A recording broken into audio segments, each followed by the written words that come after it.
ఈ రకంగా తన పరువు తాను తీసుకోవడం కాదు, రాష్ట్రం పరువు తీసేస్తుంది. ఆ ముఖ్యమంత్రి కుర్చీకున్న పరువుని తీసేస్తున్నాడు. ఇక తిట్ల పురాణం, అది మీకు తెలియదేం కాదు. ఆ తిట్లన్నీ చూస్తుంటే నాకైతే ముఖ్యమంత్రి గారికి వాళ్ళు ఒక బిరుదు ఇవ్వాలనిపిస్తుంది. దుర్భాష దురంధరుడు. ఈ ముఖ్యమంత్రికి తప్పకుండా ఒక బిరుదు ఇవ్వాల్సిందే. దుర్భాష దురంధరుడుగా రేవంత్ రెడ్డికి మనం ఇవాళ నామకరణం చేయొచ్చు. ఏం మాట్లాడతాడు? పండబెట్టి తొక్కుతా, సీరుతా, సంపుతా, సింపుతా, గుడ్లు పీకి గోటీలాడతా, యాప చెట్టు కట్టేసి లాగులో తొండలిడిస్తా అని శాడిస్టు భాషలో చెలరేగుతాడు ఈ రేవంత్ రెడ్డి. బుల్డోజర్తో తొక్కిస్తా, మానవ బాంబులై చంపిస్తా అని టెర్రరిస్టులా రెచ్చిపోతాడు రేవంత్ రెడ్డి. నా కొడుకల్లారా ఒక్కొక్కరిని పండబెట్టి తొక్కుతా, పేగులు తీసి మెడలేసుకొని ఊగుతా అని ఉన్మాదిలాగా వాగుతాడు రేవంత్ రెడ్డి. బాడీ షేమింగ్కు బ్రాండ్ అంబాసిడర్ ముఖ్యమంత్రి. పసిపిల్లల్ని సైతం బాడీ షేమింగ్ చేసిన రేవంత్ రెడ్డి నాలాంటి వాళ్ళని చేయడంలో పెద్ద ఆశ్చర్యం లేదు. ఎప్పుడో ఒక్కసారి మాట దూలడం ఎవరి విషయంలోనైనా జరగవచ్చు.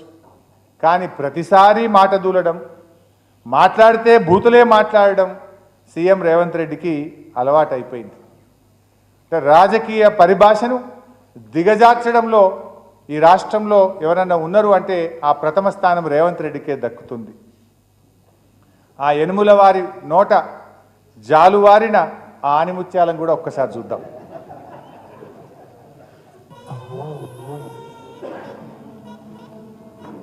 కార్యకర్తలు వాళ్ళని పట్టుకొని యాప చెట్టు కట్టేసి లాగుల తొండలిచ్చి కొడతారని చెప్పి నడి బజార్లో ఉరి తీయాలన్నా, 100 మీటర్ల గోతి తీసి పాతి పెట్టాలన్నా ముడ్డు మీద దంపాక బయటికి పోయారు.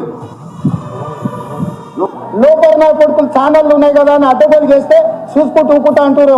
పండబెట్టి తొక్కి పేగులు తీస్తే గాయర్ద కొడుకులు నొక్కనొక్కని ఓర్ల పక్కన పండబెట్టి తొక్కుతాం. ఈ సన్నాసి రండ లఫుట్ నా కొడుకులతో గుండుగా తీసుకుంటే నా కొడుకల్లారా రండి. అరే సన్నాసి పట్టుకున్న బుల్డోజర్ పెట్టి తొక్కిచ్చి సంకనాకడానికి పోయిందిరా దరిద్రులారా.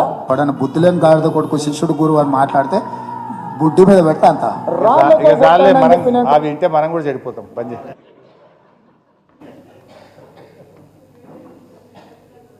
చిన్నపిల్లలు చూడగలరు అంటుంది అక్క. ఈ వీడియో రిలీజ్ చేస్తే చిన్నపిల్లలు చూడగలరు వద్దంటుంది. సో అంటే మొత్తంగా ఏడాది పాలన తెలంగాణ ప్రజల్ని నిజంగా హతాశుల్ని చేసింది. మార్పు మార్పు అంటే ఏదో మార్పు జరుగుతుందని, 6 గ్యారంటీలు 13 హామీలు 100 రోజుల్లో అమలు చేస్తారు. ఇది సోనియా గాంధీ మాట, ఇది రాహుల్ గాంధీ మాట, ఇది ప్రియాంక గాంధీ మాట అంటే ఢిల్లీ వాళ్ళు వచ్చే మాటిస్తుండ్రు, నిజంగా అమలవుతుందేమో అని ప్రజలు ఆశించారు. కానీ ఆ ఆశించి నమ్మి ఓటేసిన ప్రజలు ఇవాళ హతాశులు అయిపోయింది, టోటల్లీ డిసప్పాయింట్ అయిపోయింది. ఇలా 10 ఏళ్ళ కేసీఆర్ గారు చేసిన అభివృద్ధిని, 10 ఏళ్లలో కేసీఆర్ గారు పెంచిన హైదరాబాద్ బ్రాండ్ ఇమేజ్ను ఒక్క ఏడాదిలోనే ఆగం చేసిండు రేవంత్ రెడ్డి గారు. పురోగమన తెలంగాణను